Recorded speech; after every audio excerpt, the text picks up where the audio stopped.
Bloomberg Audio Studios. Podcasts, radio, news. Jane Street is one of Wall Street's most profitable trading firms. You've maybe heard the name, but unless you're a Wall Street insider, you might not know who they are or what exactly they do. They are the middleman in many ways. Katherine Doherty is a finance reporter for Bloomberg. Even though they're such a powerful player in finance, you wouldn't really know that you are interacting with them in the market. If you've ever bought stock on Robinhood or made an investment with your retirement fund, chances are Jane Street, or a firm like it, helped process that trade behind the scenes. Every day, they facilitate billions of transactions between buyers and sellers across markets. Jane Street is connected to all of the pipes, all of the plumbing of the market. And that means Jane Street makes a lot of money from trades. In 2024, its revenue was $20.5 billion, almost double what it brought in 2023.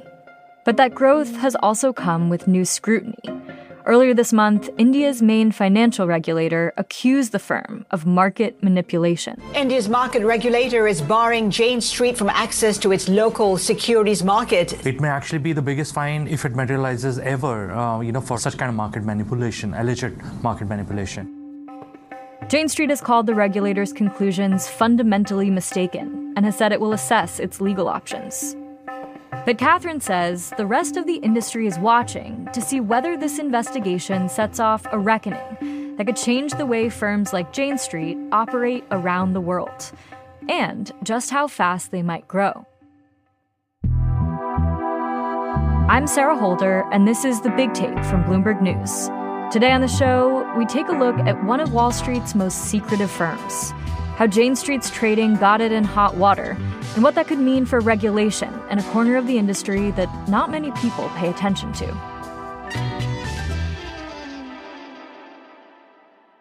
Jane Street has a reputation as a firm with highly compensated, high-performing talent. The people at Jane Street are often described as mathematical. A lot of them play poker. They have puzzles in their offices. They're problem solvers in the most advanced way. And those puzzle-playing problem solvers spend their days helping institutions and other investors make trades. Essentially, they're matching a buyer and a seller. You think that when you place an order, it's as if you go to the grocery store and you're buying something. Well, in the markets, there needs to be someone that actually helps make that match happen. Jane Street is that firm. They're the middlemen for all sorts of transactions.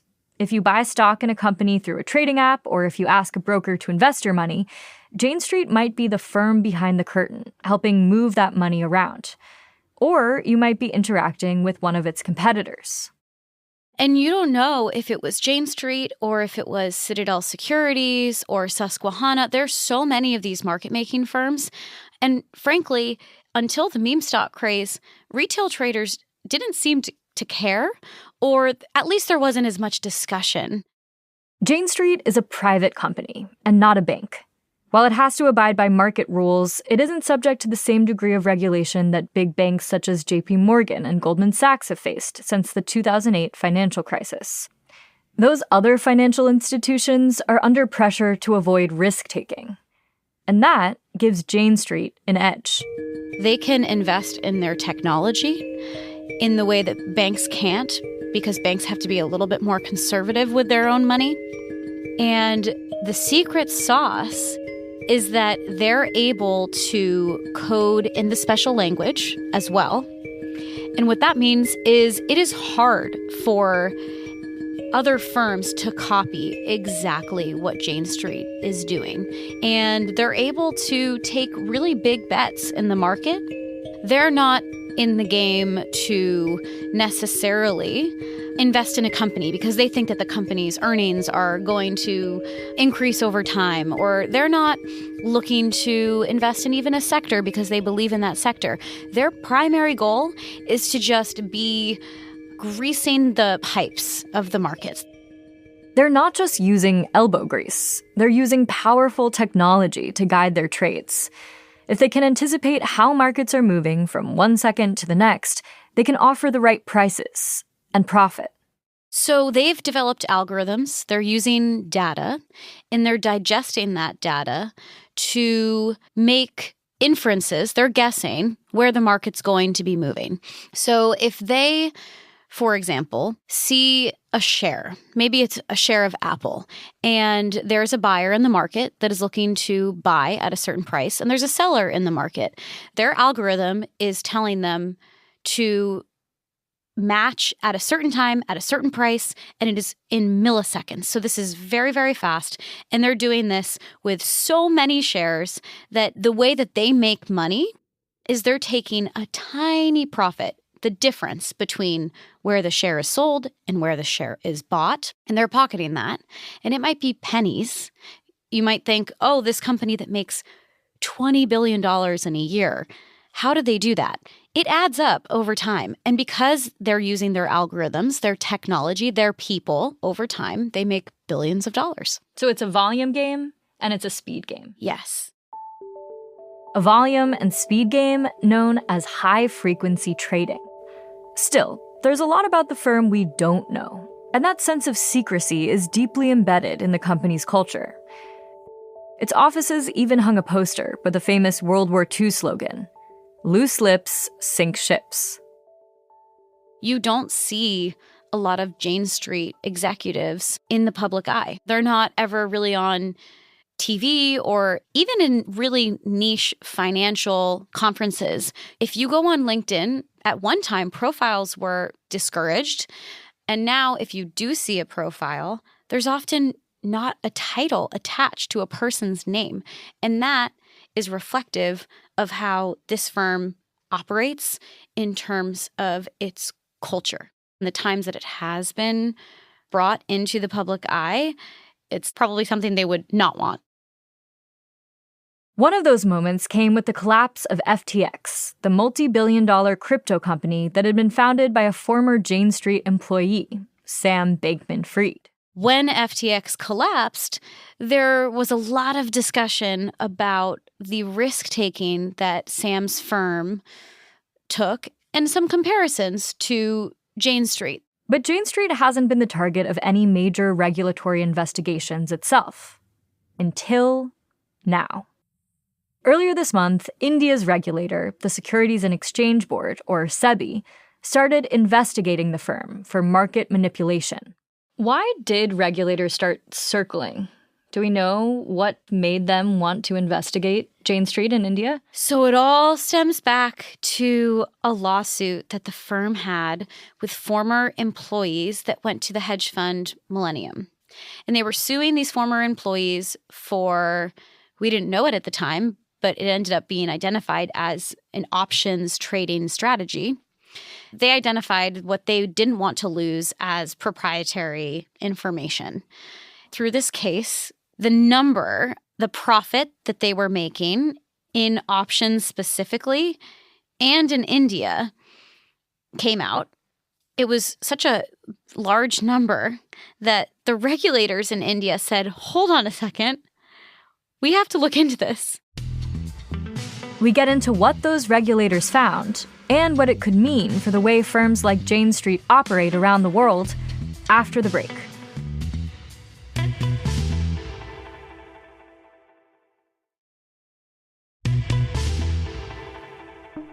In the past few years, Jane Street and other market-making firms saw an opportunity to expand their presence in Indian markets. Over the past 5 years, India's options market has boomed, along with the number of retail traders.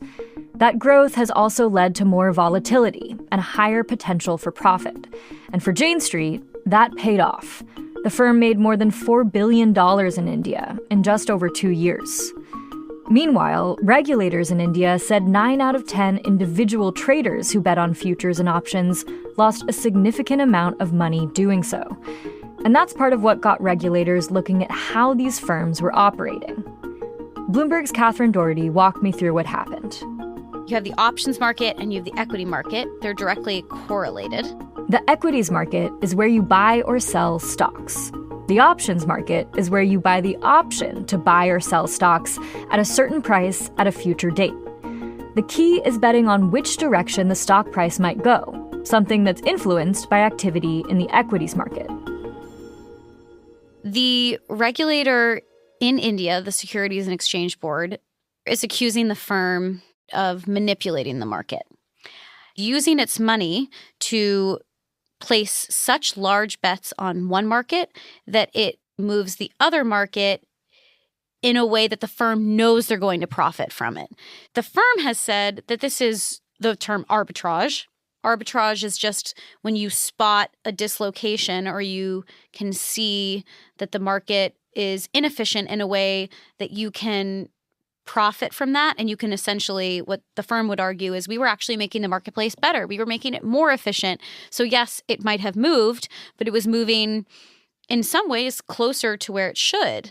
Basically, the regulator is accusing Jane Street of playing both sides of these markets and alleging that the firm was putting so much money on one market that it was impacting the other. The regulator ordered the seizure of about $570 million in profits from the firm, which it claims were unlawful gains. It also temporarily banned Jane Street from trading in the Indian securities market while it conducts its investigation. I mean, the Indian options market is pretty unique. What could this order mean for Jane Street's or other similar market-making firms' operations elsewhere around the world? First and foremost, there's nothing stopping a regulator from looking into a firm that they regulate. That's their job. So anytime a firm is in the news, like Jane Street, there's increased scrutiny. Does it mean that other regulators from other countries where Jane Street operates might be wanting to turn over more stones? Yes. I talked to someone that said regulators don't want to be asleep at the wheel. So even if it's just precautionary, it's very likely that a regulator might take a second look at what they have access to. And if they don't have access or they have more questions, they might ask Jane Street to answer those questions just so they have some reassurance that there's nothing that they see as potentially nefarious or manipulative. And it goes the same for a peer of Jane's.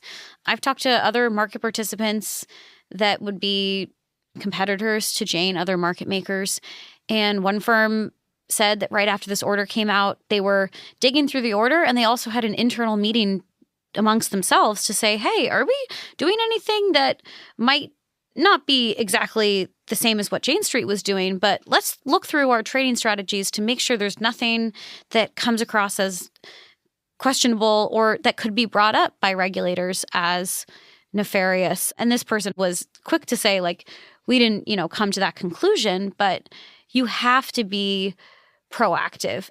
Jane Street has set aside nearly $570 million in an escrow account to comply with SEBI's order while it investigates. A person familiar with the matter told Bloomberg that the firm doesn't plan to immediately return to India's options market.